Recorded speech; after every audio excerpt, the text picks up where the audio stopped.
यहाँ पे डिस्कस कर रहे हैं एक सवाल है question number 22। The electric field at a point associated with a light wave as E is equal to 100 sine of 3 into 10 to the power 15 per second t and sine 6 into 10 to the power 15 t के बराबर है। तो इस तरीके से एक function दिया हुआ है इलेक्ट्रिक फील्ड का, और इस इलेक्ट्रिक फील्ड में देख सकते हैं कि हमारे पास दो तरह की फ्रीक्वेंसीज मौजूद हैं। तो दो फ्रीक्वेंसीज का मतलब है कि दो तरह की वेव्स यहां पर मौजूद हैं।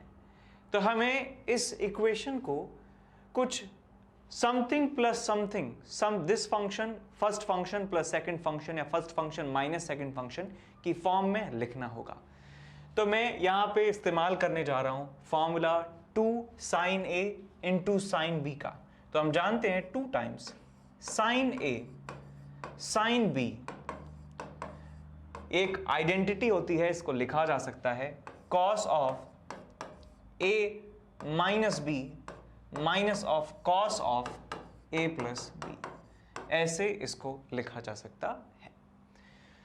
तो यहां पे मैं 100 है, 100 को लिख सकता हूं 50 इंटू 2।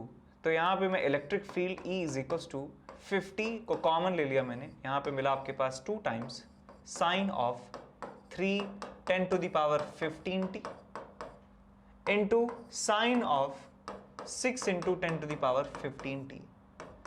इसको मैं लिख सकता हूं किसके बराबर, 50 into sine of A minus cos of A minus B, यानी दिस माइनस दिस लिख सकता हूं इसे। तो मैं लिख दूंगा यहां पे cos of 3 into 10 raise to the power 15t minus of cos of this plus this which is 9 into 10 is raise to the power 15 into t। अब इसको आप मल्टीप्लाई कर दीजिए तो आपको मिल जाएगा 50 times cos of 3 into 10 to the power 15t minus में 50 into cos of 9 into 10 is raise to the power 15 into t। तो आप यहां से देख सकते हैं क्लियरली कि ये एक फंक्शन है, ये एक वेव है, ये एक दूसरा फंक्शन है, एक दूसरा वेव है। तो एक वेव की वजह से इलेक्ट्रिक फील्ड उस पॉइंट पर ये है और दूसरी वेव की वजह से उस पॉइंट पर जो इलेक्ट्रिक फील्ड है ये है। तो टोटल जो इलेक्ट्रिक फील्ड है वो दिस प्लस दिस के बराबर है।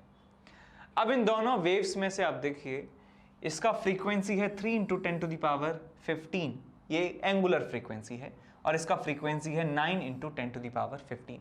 तो मैं यदि मान लेता हूं इसको ω1 और इसको मान लेता हूं ω2, तो मैं यहां से निकाल सकता हूं कि f1 जो है आने वाला है ω1 डिवाइडेड बाई 2 पाई के बराबर, और f2 की जो वैल्यू है हमें मिलने वाली है ω2 डिवाइडेड बाय 2 पाई के बराबर। तो ω1 यहां से आप लिख दीजिए 3 into 10 is raise to the power 15 divided by 2 pi, और यहां आप लिख सकते हैं इसे 9 into 10 is raise to the power 15 divided by 2 pi. एक बार सवाल दोबारा पढ़ते हैं कि हमसे पूछा क्या गया है। हमसे पूछा यह गया है, यदि ये लाइट एक मेटल सरफेस पर फॉल करती है जिसका वर्क फंक्शन है 2 electron volt, so what will be the maximum kinetic energy, what will be the maximum kinetic energy of the photoelectrons। हम आइंस्टाइन्स इक्वेशन से हम जानते हैं कि जो काइनेटिक एनर्जी मैक्सिमम होती है, काइनेटिक एनर्जी मैक्सिमम होती है वो होती है h इंटू एच न्यू या h into F minus phi naught के बराबर। अब ये वाली जो क्वांटिटी है बेटा ये फिक्स्ड है, एक ऐसी क्वांटिटी है फिक्स्ड है, ये मटेरियल पर डिपेंड करती है। जो हमारे पास एक पर्टिकुलर मेटल है तो ये वाली वैल्यू कांस्टेंट है, एच भी एक यूनिवर्सल कांस्टेंट है। अब हमारे पास बचता है के ई मैक्स और बचती है फ्रीक्वेंसी। तो जितनी ज्यादा वैल्यू होगी फ्रीक्वेंसी की उतनी ज्यादा मैक्सिमम काइनेटिक एनर्जी उस इलेक्ट्रॉन की होने वाली है। तो भैया ये यदि हमें मैक्सिमम चाहिए तो हमें इसको भी मैक्सिमम करना होगा। तो इन दोनों में से मैक्सिमम कौन हुआ, जिसकी फ्रीक्वेंसी ज्यादा है।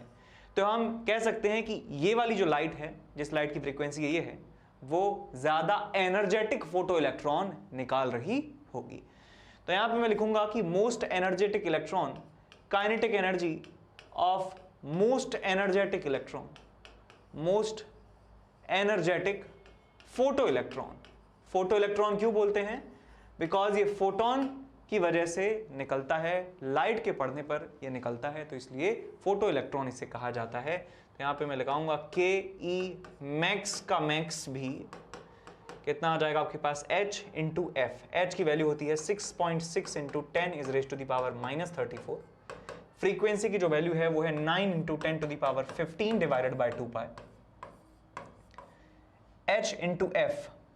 अच्छा, ये जो क्वांटिटीज हैं सारी मैंने ऐसा यूनिट्स में रखी हैं और मुझे आंसर मिलेगा यहां से जूल से, लेकिन हमें निकालना है किसमें? ऑप्शन में आपको यदि दिया होगा, ऑप्शन में आप देखें तो यहाँ पे इलेक्ट्रॉन वोल्ट में हमें आंसर दिया हुआ है, तो आंसर भी इलेक्ट्रॉन वोल्ट में निकालना है। तो आप याद कीजिए कि हमें यदि निकालना है जूल से बदलना है इलेक्ट्रॉन वोल्ट में, तो क्या करते हैं? डिवाइड कर देते हैं। डिवाइड कर देते हैं 1.6 into 10 is raise to the power -19 से, तो ये वाली जो क्वांटिटी है इलेक्ट्रॉन वोल्ट में आपको मिलेगी, माइनस में फाई नॉट यानी कि वर्क फंक्शन वो कितना दिया है? वर्क फंक्शन है 2 इलेक्ट्रॉन वोल्ट, इसमें से आप 2 इलेक्ट्रॉन वोल्ट माइनस कर दीजिए तो आपको आंसर मिल जाता है इन इलेक्ट्रॉन वोल्ट। तो यहाँ समझ गए, काफी सिंपल सवाल था। यहाँ पे हमें दिए हुए थे 2 तरह की लाइट दी थी, हमें पहचानना था कि वो 2 अलग अलग लाइट के फंक्शंस कौन कौन से हैं। तो हमने ऐसे उनको first function plus second function की फॉर्म में हमने इसको लिखा। उसके बाद हमें दोनों फ्रीक्वेंसीज पता चल गई कि फ्रीक्वेंसीज जो दोनों लाइट्स की हैं वो कौन कौन सी हैं, और उनमें से मैक्सिमम फिर हमने पता लगाया कि मैक्सिमम उनमें से कौन था। इन दोनों में से मैक्सिमम था ये। उसके बाद हमने इस आइंस्टाइन्स इक्वेशन से देखा कि जब फ्रीक्वेंसी ज़्यादा आएगी तो मैक्सिमम एनर्जी जो है फोटो इलेक्ट्रॉन्स की वो भी ज़्यादा होने वाली है। तो हमने मैक्सिमम फ्रीक्वेंसी यहाँ पे पुट करी और हमें maximum kinetic energy of photo electrons पता चल चुकी है। ठीक है, और एक चीज़ और याद रखें, यदि इलेक्ट्रॉन वोल्ट में आपको दिया हुआ है एनर्जी और आपको कन्वर्ट करना है जूल में, तो क्या करते हैं? मल्टीप्लाई करते हैं 1.6 इंटू 10 टू द पावर -19 से। क्या करते हैं? मल्टीप्लाई करते हैं। और जब जूल से इलेक्ट्रॉन वोल्ट में आना हो तो डिवाइड करते हैं 1.6 इंटू 10 टू द पावर -19 से। चार्ज ऑफ इलेक्ट्रॉन के बराबर मैग्नीट्यूड से हम डिवाइड और मल्टीप्लाई करते हैं इंटर कन्वर्जन के लिए। समझ में आई सवाल? ठीक। तो बच्चों एक छोटा सा अनाउंसमेंट है यहाँ पे। तो सबसे पहले तो जो एस अनअकैडमी चैंपियंस लीग है वो जेई के लिए स्टार्ट हो रही है फिर से, और यहाँ पे आपको चांस मिलेगा टू मीट सचिन तेंदुलकर। सचिन तेंदुलकर से मिलने का मौका आपको मिलने वाला है। अब करना क्या होगा मौका पाने के लिए आपको कि एक टेस्ट होगा, एप्टीट्यूड बेस्ड टेस्ट होगा, दिसंबर 18, दिसंबर 19, 26 1 PM ऑनवर्ड्स। और ये जो टेस्ट है ये फ्री है, आपको बस वेबसाइट पे जाके एनरोल करना है और ये टेस्ट देना है। दूसरा हमारे पास ये है कि अनअकैडमी चैंपियंस लीग, जो ये पहला स्लाइड था जिसमें सचिन तेंदुलकर से मिलने का मौका था, उसमें प्राइजेस भी हैं जो 1 से लेके 10 तक जो रैंक होने वाली हैं उनको 20,000 का प्राइज जो है मिलने वाला है, और 100% तक स्कॉलरशिप भी आपको मिलेगी। और 11 से 30 के लिए 10,000 का कैश प्राइज, और 31 से 50 के लिए 6,000 का कैश प्राइज आपको मिलने वाला है, और साथ में स्कॉलरशिप भी यहाँ पर होने वाली है। और यहाँ पर आप देख चुके हैं कि जो रैंक फर्स्ट है उसके लिए 1 लाख का प्राइज है, और यहाँ पे ये ग्रुप स्टेज के लिए था, है ना, ये ग्रुप स्टेज के लिए था, ये फाइनल्स के लिए है। ये सारे जो हैं प्राइजेस आपको यहाँ पे मिल सकते हैं। तो एप्टीट्यूड टेस्ट के लिए आपको करना है, डेट्स कौन कौन सी हैं? 18, 19, 26 और 1 बजे जो है दोपहर में आपको ये टेस्ट मिलने वाला है। उसके बाद बात करते हैं यहाँ पे कि IIT-JEE के लिए मेगा कॉम्बैट होने वाला है 19 दिसंबर को, ज्यादा दूर नहीं है, 11 AM को ये होने वाला है। क्लास 11th, 12th और 13 के लिए 60 मिनट का पेपर होगा और उसमें सिर्फ और सिर्फ 21 क्वेश्चन आपको मिलने वाले हैं। ठीक है, तो लगभग जो है 3 मिनट से थोड़ा सा कम जो है टाइम आपको मिलेगा, जो सफिशिएंट है सवालों को करने के लिए। और 500 जो लकी पार्टिसिपेंट्स होंगे उनको जो है प्राइज मिल सकते हैं, मैकबुक एयर, आईपैड, सैमसंग का एक फोन और JBL के हेडफोन्स और Amazon के वाउचर्स। उसके बाद हमारा अगला अनाउंसमेंट है कि क्लास 11th का जो है बूट कैंप जो है लग रहा है, और जो बच्चे IIT-JEE 2023 को जो है टारगेट कर रहे हैं उनके लिए होने वाला है। और 12th मूविंग स्टूडेंट्स हैं, और उनमें होगा क्या कि क्लास 11th का जो है वो रिवीजन आपको करवाया जाएगा, और एग्जाम कैसे अटेम्प्ट करना है वो स्ट्रेटेजी आपको यहाँ पे समझाई जाने वाली है, और मोटिवेशनल सेशन जो है वो यहाँ पर होंगे। उसके बाद हमारा अगला अनाउंसमेंट है कि ये जो डे 1 पे जो क्लासेस आपको होने वाली हैं वो यहाँ पे शेड्यूल आपको दिखाया हुआ है कि 9 से 11, 9 से 10, स्क्रीनशॉट ले सकते हैं आप इसका। देखिए ये जो है सारी क्लासेस और आपके जो टॉप टीचर्स हैं वो यहाँ पे जो है मेंशन है। उसके बाद कुछ बैचेस की अनाउंसमेंट है, तो यहाँ पे देख सकते हैं कि 15 दिसंबर को बैच स्टार्ट हो रहा है। स्ट्राइकर बैच है जो जेई मेन 2020 के एस्पिरेंट्स हैं उनके लिए। जेई मेन और एडवांस दोनों के लिए यहाँ पे रैपिड रिवीजन 2.0 जो है बैच स्टार्ट हो रहा है।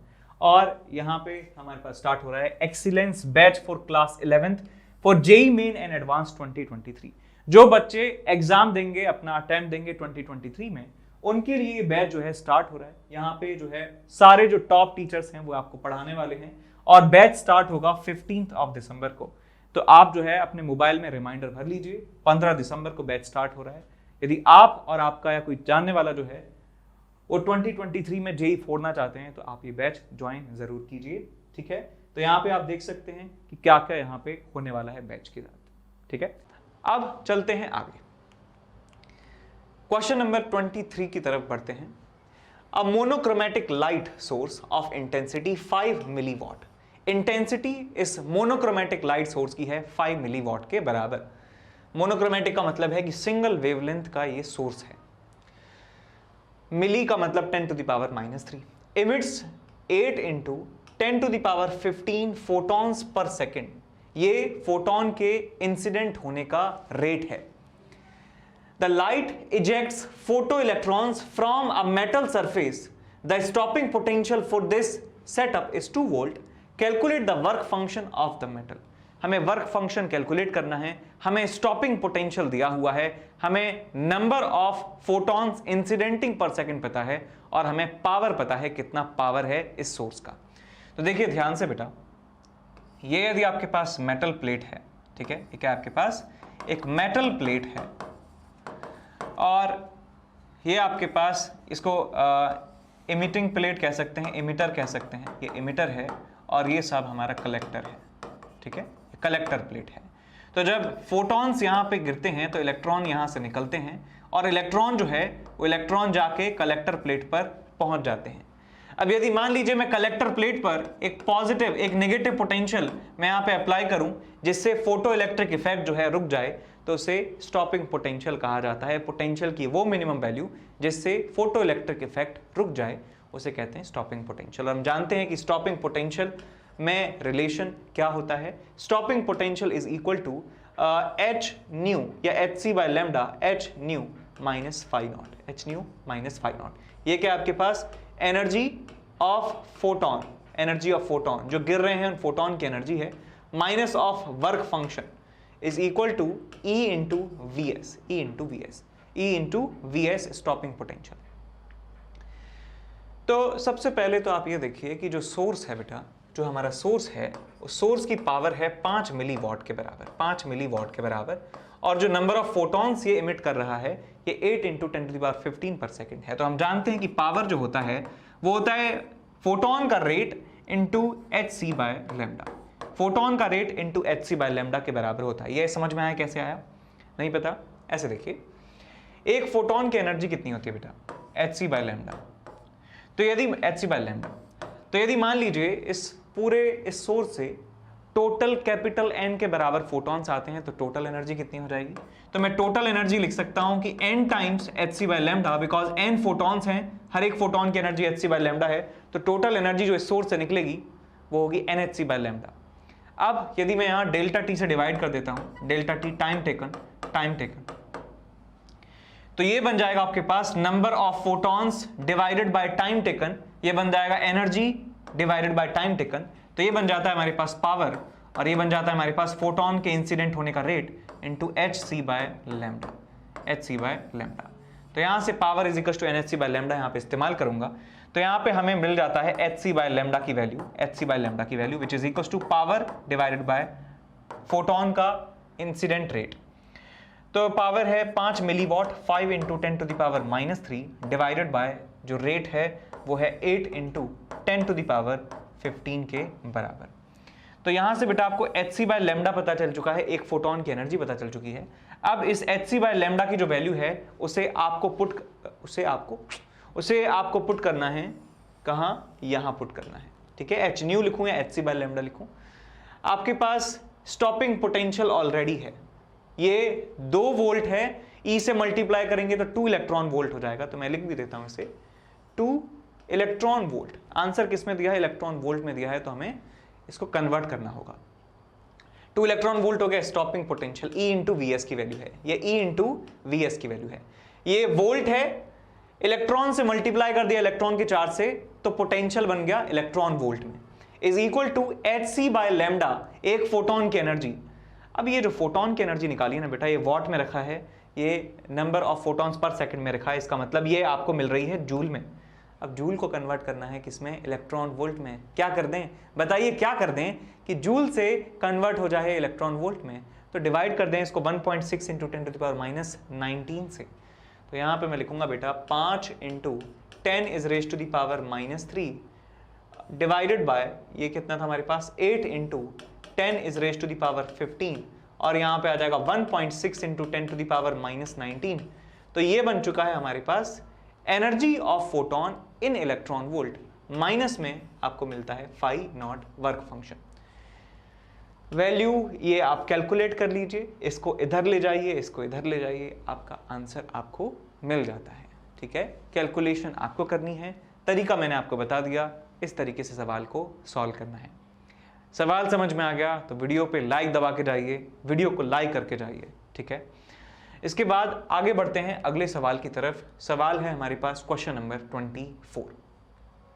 Figure is the plot of the stopping potential versus the frequency of the light used in an experiment on photoelectric effect. Find part A, the ratio h by E, and B part है कि the work function। तो work function और h by E हमें calculate करना है, कितना कितना value ये रखते हैं इस ग्राफ के अकॉर्डिंग। तो ग्राफ है हमारे पास स्टॉपिंग पोटेंशियल का इन वोल्ट और frequency into 10 to the power 14 hertz का। तो मैं आइंस्टाइन इक्वेशन लिख सकता हूं यहां पर कि जो E इंटू स्टॉपिंग पोटेंशियल होता है उसकी वैल्यू होती है हमारे पास h into nu minus of phi naught. E से यदि मैं डिवाइड कर देता हूं पूरी इक्वेशन को तो आपको मिलता है stopping potential is equal to h by E into nu minus of phi naught divided by E। तो ये जो इक्वेशन लिखी हुई है ये y is equal to m x plus c की फॉर्म में लिखी हुई है, जहां पे स्लोप की जो वैल्यू है वो h अपॉन ई के बराबर है और जो इंटरसेप्ट है उस इंटरसेप्ट का मैग्नीट्यूड है फाई नॉट बाय ई के बराबर। इंटरसेप्ट का magnitude is phi naught divided by e के बराबर है। तो यदि मैं स्लोप को निकाल लेता हूं तो मुझे h बाय ई की वैल्यू पता चल जाती है।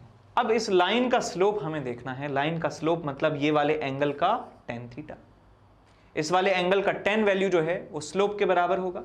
तो मैं यहां पे लिख सकता हूं कि h upon E is equal to slope of this line, slope of line is equal to tan of theta. अब tan ऑफ थीटा कैसे निकालें? आप देख सकते हैं कि ये क्लियरली एक राइट एंगल ट्राइंगल है, ये क्लियरली एक राइट एंगल ट्राइंगल है और राइट एंगल ट्राइंगल में ये वाली साइड अपॉन ये वाली साइड का जो रेशियो है वो किसके बराबर होगा? स्लोप के बराबर होगा। तो ये वाली जो साइड है बेटा वो कितनी आ जाएगी आपके पास? 1.656 के बराबर। तो यहां पे मैं लिखूंगा 1.656 डिवाइडेड बाय ये वाली जो डिस्टेंस है, तो 1 से लेके 5 तक कितना हो गया? 5 - 1 इज इक्वल टू 4 और 4 इंटू 10 टू द पावर 14। तो यहां लिखेंगे आप 4 into 10 is raise to the power 14। ये आपको h बाय ई की वैल्यू मिल जाती है, h बाय ई की वैल्यू आपको मिल जाएगी इसको सॉल्व करने से। उसके बाद दूसरा पार्ट आपसे पूछा गया है कि इसका वर्क फंक्शन बताइए, वर्क फंक्शन इसका है कितना।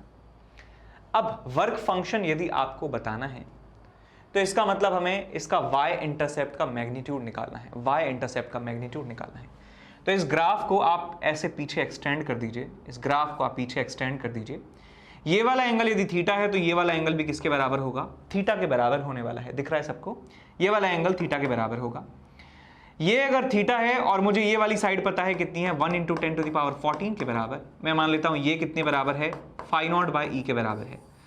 तो मुझे एक ट्राइंगल की ये वाली साइड पता है, ट्राइंगल की ये वाली साइड पता है, मुझे एंगल पता है, तो मैं इन तीनों में रिलेशन बता सकता हूं।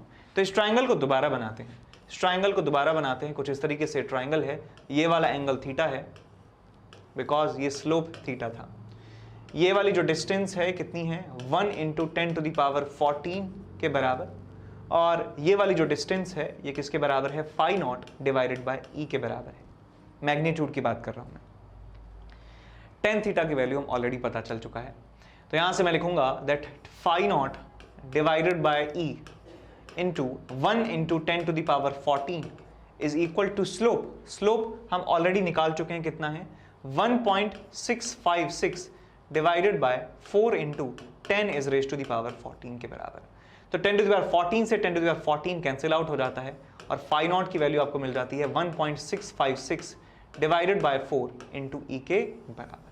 तो ये वैल्यू मिल जाती है आपको फाई नॉट की इन जूल में आंसर आपको मिल जाता है। आप देख सकते हैं ऑप्शन में कि किस में आपको आंसर पूछा गया है, आपसे इलेक्ट्रॉन वोल्ट में पूछा गया है। तो इलेक्ट्रॉन वोल्ट में कन्वर्ट करने के लिए जूल को क्या करेंगे, आप डिवाइड कर देंगे इसे ई से, तो ई से डिवाइड करेंगे तो ई से ई कैंसिल आउट हो जाएगा, आंसर बचेगा 1.656 डिवाइडेड बाय 4। तो ये बात समझ में आ रही है कि नहीं आपको कि भाई जूल से कन्वर्ट करना है इलेक्ट्रॉन वोल्ट में, तो क्या करते हैं, जूल से इलेक्ट्रॉन वोल्ट में कन्वर्ट करने के लिए हम ई से डिवाइड कर देते हैं, और यदि इलेक्ट्रॉन वोल्ट से जूल में कन्वर्ट करना है तो क्या करते हैं, ई 1.6 इंटू 10⁻⁻19 से मल्टीप्लाई कर देते हैं, तो हमारा आंसर जूल में मिल जाता है। ठीक, आगे बढ़े इस सवाल से। इसके बाद चलते हैं अगले सवाल नंबर 25 की तरफ। क्वेश्चन नंबर 25 कहता है एक फोटोग्राफिक फिल्म है is coated with a silver bromide layer. Silver bromide AgBr जो है उसकी लेयर से कोट कर दिया जाता है इस फिल्म को। When light falls on this film, जब लाइट इस पर फॉल करती है, गिरती है, silver bromide molecules dissociate and the film records the light there. A minimum of 0.6 electron volt is needed to dissociate a silver bromide molecule. Find the maximum value of wavelength of light that can be recorded by the film. तो आप यहाँ पे समझ चुके हैं कि जो हमें कम से कम एनर्जी जो चाहिए उन मॉलिक्यूल्स को डिसोसिएट करने के लिए वो किसके बराबर है, 0.6 इलेक्ट्रॉन वोल्ट के बराबर है। तो पूछ रहे हैं आपसे कि कितनी लॉन्गेस्ट वेवलेंथ जो है, कितनी मैक्सिमम वेवलेंथ आप जो है यहाँ पे रिकॉर्ड कर पाएंगे। देखिए शॉर्टेस्ट तो हम समझ रहे हैं क्योंकि E होता है बेटा किसके बराबर, hc/λ के बराबर। तो जितनी छोटी वेवलेंथ होगी उतनी ज्यादा उसका फोटोन का एनर्जी होगा, और ज्यादा फोटोन का एनर्जी होगा तो वो तो इसे डिसोसिएट कर ही देगा। हम चाह रहे हैं लॉन्गेस्ट वेवलेंथ, हम इतनी लंबी वेवलेंथ चाह रहे हैं, इतनी लंबी वेवलेंथ चाह रहे हैं कि जो जस्ट इसे डिसोसिएट कर दे, जो जस्ट इसे डिसोसिएट कर दे। तो लैम्डा की यदि मैक्सिमम वैल्यू आपको निकालनी है तो मिनिमम वैल्यू ऑफ एनर्जी आपको यहां पे मिलने वाला है, और मिनिमम एनर्जी कितना रख सकते हैं, मिनिमम एनर्जी हम रख सकते हैं 0.6 इलेक्ट्रॉन वोल्ट के बराबर, 0.6 इलेक्ट्रॉन वोल्ट के बराबर। तो यहां पे मैं सिंपल फॉर्मूला फोटोन की एनर्जी का E = hc/λ इस्तेमाल करने वाला हूं। एनर्जी हमारे पास है 0.6 इलेक्ट्रॉन वोल्ट, और इसे लिख सकता हूं hc/λmax के बराबर, hc/λmax। अब देखिए hc को लिख सकता हूं मैं 12400 divided by lambda in angstrom. अब लैम्डा की वैल्यू आपको एंगस्ट्रॉम में मिल जाती है, यहां से 12400 divided by 0.6, this is the value of lambda in angstrom. आपसे शायद नैनोमीटर में पूछा गया है तो आप नैनोमीटर में आंसर इसका रिपोर्ट कर सकते हैं, किसी और यूनिट में पूछा गया है तो उस यूनिट में आप आंसर रिपोर्ट कर सकते